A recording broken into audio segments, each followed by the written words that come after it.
Colorizing old black and white photos has never been easier with Photoshop. The first thing you want to do is make sure your photo is not in grayscale. If it is, simply go to the image, select mode, and make sure RGB is selected, as grayscale will not work.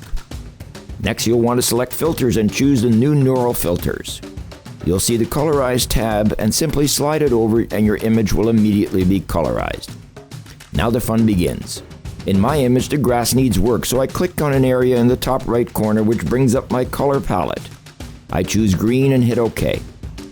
It may still be too light, so I click on the color swatch and bring up the strength.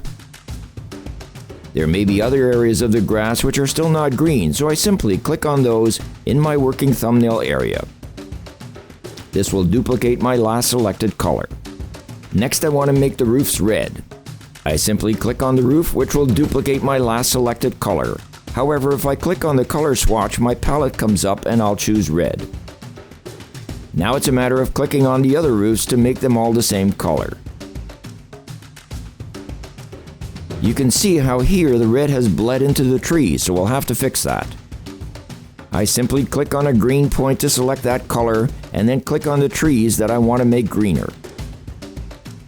Again, I'll adjust the strength of each point to give it the look I want. Next, I want to add some brown to the telephone pole. I simply click on it, change the color palette to brown, and hit OK.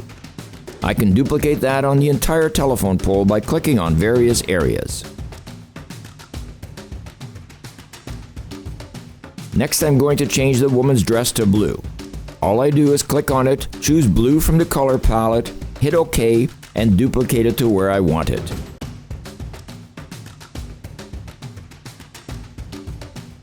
This will bleed out to her face a bit, so we need to change the color to a skin tone. Again, I click on the face, choose the color I want from the color palette, and hit OK.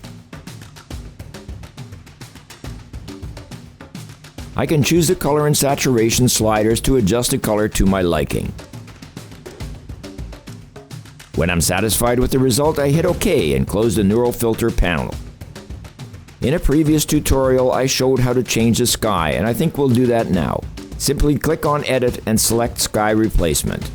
Choose the sky you want, change the brightness if needed, and your image is finished.